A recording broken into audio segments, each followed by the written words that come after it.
नमस्कार, welcome to exam sir. आज है 5 जुलाई 2022 और 5 जुलाई 2022 की जितनी भी डेली इम्पोर्टेंट न्यूज़ है उन सबको कवर करेंगे एमसीक्यू के रूप में। अगर आप हमारे चैनल पर नए हैं तो चैनल को सब्सक्राइब करें, बेल आइकन को ज़रूर दबाएं क्योंकि हम जब भी कोई नया वीडियो अपलोड करते हैं तो उसका नोटिफिकेशन आप तक पहुँच जाए। चलिए शुरुआत करते हैं आज के डेली करंट अफेयर्स की क्वेश्चन नंबर 1 के साथ। और क्वेश्चन नंबर 1 है, हाल ही में किस राज्य में विधानसभा के सबसे युवा स्पीकर नियुक्त हुए हैं? तो ऑप्शन 1 है महाराष्ट्र, ऑप्शन 2 है छत्तीसगढ़, ऑप्शन 3 है तेलंगाना, ऑप्शन 4 है कर्नाटक। तो अभी ये महाराष्ट्र में राजनीतिक अस्थिरता आ गई थी, उसके बाद यहाँ सरकार बदल गई है। तो इसके जो नए विधानसभा स्पीकर नियुक्त हुए हैं वो सबसे युवा हैं और इनका नाम है राहुल नार्वेकर। चलिए इस प्रश्न के बारे में थोड़ी सी और जानकारी देख लेते हैं। देखिए, राहुल नार्वेकर जो हैं वो किसी भी विधानसभा के, महाराष्ट्र के तो हो ही हैं, किसी भी विधानसभा के सबसे युवा स्पीकर बन गए हैं राहुल नार्वेकर। इनकी उम्र कितनी है? तो 45 साल, और 45 साल की आयु में ही सबसे युवा स्पीकर बन गए हैं। अच्छा, कुछ और जानकारी भी देख लीजिए यहाँ पे। सन्नो देवी जो भारत की पहली महिला विधानसभा स्पीकर हैं, ये आपको याद रखना है। और भारत के पहले लोकसभा स्पीकर कौन थे? तो जीबी मावलंकर, ये आप जानते होंगे। भारत की पहली महिला स्पीकर लोकसभा की ये कौन है? मीरा कुमार हैं। चलिए नेक्स्ट क्वेश्चन की ओर बढ़ते हैं। क्वेश्चन नंबर 2, संयुक्त राष्ट्र आवास की विश्व शहरों की रिपोर्ट 2022 के अनुसार 2035 तक भारत में शहरी आबादी कितनी रहने का अनुमान है? तो ऑप्शन 1 है 650 मिलियन, ऑप्शन 2 है 600 मिलियन, ऑप्शन 3 है 675 मिलियन, ऑप्शन 4 है 700 मिलियन। तो ये यूएन हैबिटेट की रिपोर्ट है जो कहती है कि भारत की आबादी जो है वो 2035 तक हो जाएगी 675 मिलियन, यानी ऑप्शन नंबर 3 इसका होगा करेक्ट आंसर। चलिए थोड़ी सी और जानकारी देखते हैं इस प्रश्न के बारे में। तो United nation habitat world city report ये आती है, यूनाइटेड नेशन के द्वारा जारी की जाती है और इसमें बताया अनुमान लगाया जाता है कि कितनी आबादी रह सकती है। तो भारत की आबादी जो है वो शहरी आबादी 2035 तक 675 मिलियन रहने का अनुमान है, जो चीन के बाद दूसरी सबसे अधिक आबादी होगी शहरों में। चलिए नेक्स्ट क्वेश्चन नंबर 3, प्रधानमंत्री श्री नरेंद्र मोदी ने डिजिटल इंडिया वीक 2022 का उद्घाटन कहाँ किया है? Option 1 Gujarat, option 2 Maharashtra, option 3 Goa, option 4 Chhattisgarh. तो डिजिटल इंडिया वीक 2022 का उद्घाटन प्रधानमंत्री जी ने किया है गुजरात में, गांधीनगर में। ऑप्शन नंबर 1 इसका करेक्ट आंसर है। चलिए थोड़ी सी और इन्फॉर्मेशन देखते हैं। तो प्रधानमंत्री जी द्वारा डिजिटल इंडिया वीक का उद्घाटन किया गया है गांधीनगर में, और गांधीनगर कहाँ है? गुजरात में। थीम आपको याद रखनी है डिजिटल इंडिया वीक की, तो digital India satellite new India's टैकेड, ये आपको याद रखना है। ठीक है जी।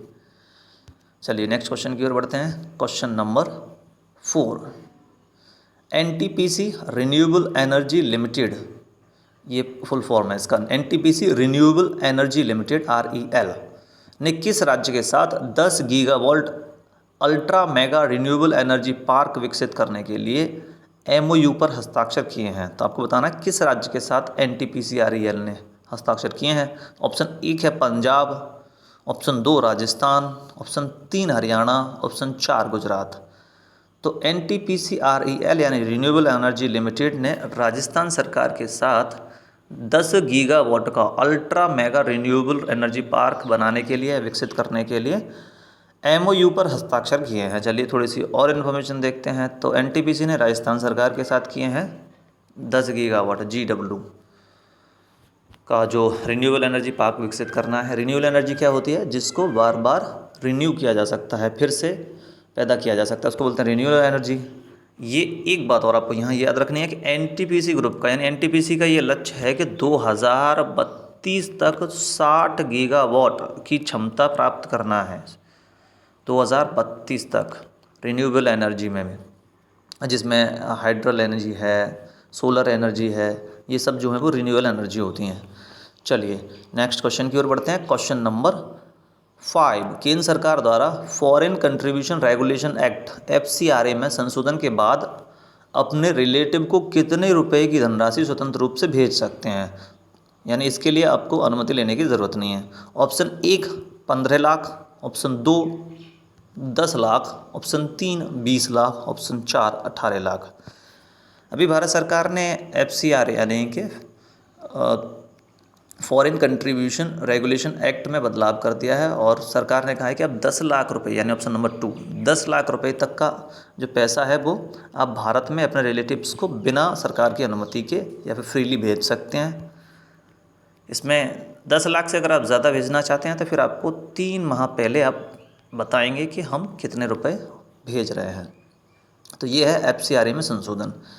चलिए अगले प्रश्न की ओर बढ़ते हैं। क्वेश्चन नंबर 6, हाल ही में यूरोपीय संघ की व्यापार और निवेश की समझौतों के लिए यानी EU और इंडिया के बीच ट्रेड और इन्वेस्टमेंट पे जो एग्रीमेंट होने उनके लिए पहले राउंड की बैठक, पहले दौर की वार्ता कहाँ आयोजित हुई है? ऑप्शन 1 है नई Delhi, option 2 Hyderabad, option 3 Bengaluru, option 4 Mumbai. तो यूरोपीय संघ और व्यापार निवेश पर समझौता के लिए पहले दौर की जो वार्ता आयोजित हुई है अब ये हुई है नई दिल्ली में, यानी ऑप्शन नंबर 1 इसका करेक्ट है। तो यूरोपीय संघ यानी EU यूरोपियन यूनियन और भारत के बीच जो निवेश पे और व्यापार पे जो बैठक हुई है ये पहले दौर की है और ये नई दिल्ली में हुई है। दूसरे दौर की आप याद रख सकते हैं, दूसरे दौर की जो है वो ब्रुसेल्स बेल्जियम में होगी सितंबर में। किस किस की? तो भारत और EU यूरोपियन यूनियन की। चलिए नेक्स्ट क्वेश्चन की ओर बढ़ते हैं। क्वेश्चन नंबर 7, हाल ही में किस देश में प्रवासियों को दूर रखने के लिए बेलारूस बॉर्डर पर दीवार बना दी है? Option 1 Lithuania, option 2 Poland, option 3 Latvia, option 4 रूस। पोलैंड में कहीं माइग्रेंट्स नहीं घुस जाएं यानी प्रवासी नहीं घुस जाएं, उनको रोकने के लिए पोलैंड ने बना दी है बेलारूस, जहाँ इसका जो बॉर्डर बेलारूस से लगता है वहाँ पे दीवार खड़ी कर दी है ताकि प्रवासी पोलैंड में अंदर ना घुस पाएँ। तो इसका सही आंसर जो है होगा वो पोलैंड, क्योंकि पोलैंड ने बना दिया दीवार अपने बॉर्डर पे जहाँ बेलारूस से टच होता है, क्योंकि बेलारूस से पिछले कुछ समय से लगातार वहाँ से माइग्रेंट जो हैं वो पोलैंड की तरफ चले आ रहे हैं। तो उसको रोकने के लिए इन्होंने वहाँ पे दीवार खड़ी कर दी है स्टील की। ठीक है जी, तो ये किया है पोलैंड ने। और पोलैंड के समय प्रधानमंत्री कौन है? तो मैथ्यूस मोरावेस्की और राजधानी है वॉर्सो। चलिए नेक्स्ट क्वेश्चन की ओर बढ़ते हैं। क्वेश्चन नंबर 8, हाल ही में किस भारतीय खिलाड़ी ने टेस्ट क्रिकेट में एक ओवर में सर्वाधिक रन बनाने का रिकॉर्ड बनाया है? ऑप्शन 1 है Rohit Sharma, option 2 Virat Kohli, option 3 Rishabh Pant, option 4 Jasprit Bumrah. तो ये हैं भारतीय टीम के तेज गेंदबाज। ये आश्चर्य की बात है, जसप्रीत बुमराह ने एक ओवर में सबसे ज़्यादा रन बना दिए हैं टेस्ट क्रिकेट में और रिकॉर्ड बना दिया है। चलिए थोड़ी सी और जानकारी देख लेते हैं। तो जसप्रीत बुमराह जो हैं वो भारतीय क्रिकेट टीम के तेज गेंदबाज हैं और इन्होंने अभी एक टेस्ट सीरीज चल रही थी इंग्लैंड के खिलाफ, तो उसमें इन्होंने एक ही ओवर में 34 रन बना दिए हैं टेस्ट क्रिकेट में, जो बहुत होते हैं। अच्छा, इन्होंने रिकॉर्ड किसका तोड़ा है? तो इन्होंने वेस्ट इंडीज़ के ब्रायन लारा का रिकॉर्ड तोड़ दिया है, जिन्होंने एक ओवर में 28 रन बनाए थे 2003 में। ठीक है जी, तो जसप्रीत बुमराह ने टेस्ट क्रिकेट में एक ओवर में सर्वाधिक रन बना दिए हैं, ये आपको याद रखना है। चलिए नेक्स्ट क्वेश्चन की ओर बढ़ते हैं। क्वेश्चन नंबर 9, हाल ही में किस केंद्र शासित प्रदेश में पब्लिक हेल्थ इमरजेंसी लागू की गई है? ये याद रखना है, यहाँ ये केंद्र शासित प्रदेश है। Option 1 Lakshadweep, option 2 Pondicherry, option 2 Andaman and Nicobar, option 4 Delhi. तो ऑप्शन नंबर 2 जो है इसका करेक्ट आंसर है। पांडिचेरी ने पब्लिक हेल्थ इमरजेंसी अपने यहाँ लागू कर दी है। क्यों कर दी है, चलो इस बारे में भी जानकारी देख लेते हैं। तो यहाँ पे क्या है कि एक्यूट डायरियल डिजीज़ के केसेस या मामले लगातार बढ़ रहे हैं। इसकी वजह से जो पांडिचेरी का कराईकल रीजन है वहाँ पे पब्लिक हेल्थ इमरजेंसी लागू कर दी गई है, क्योंकि यहाँ इस रीजन में जब पानी चेक किया गया यानी वाटर की क्वालिटी इतनी ख़राब हो गई, उससे डायरिया के केसेस जो हैं वो लगातार बढ़ रहे हैं, यानी पानी की गुणवत्ता वहाँ पे ख़राब हो गई है। मुख्यमंत्री कौन है यहाँ पे, ये आपको याद रखना है कि 2 ही यूनियन टेरिटरी ऐसे हैं जहाँ पे मुख्यमंत्री होता है। एक तो पुडुचेरी है और जिसके मुख्यमंत्री हैं एन रंगास्वामी, और दूसरा है दिल्ली जहाँ के मुख्यमंत्री हैं अरविंद केजरीवाल। तो 2 ही यूटी ऐसे हैं जहाँ पे मुख्यमंत्री होता है। तो एन रंगास्वामी है पुडुचेरी के मुख्यमंत्री और राजधानी कहाँ है? तो पांडिचेरी सिटी में है।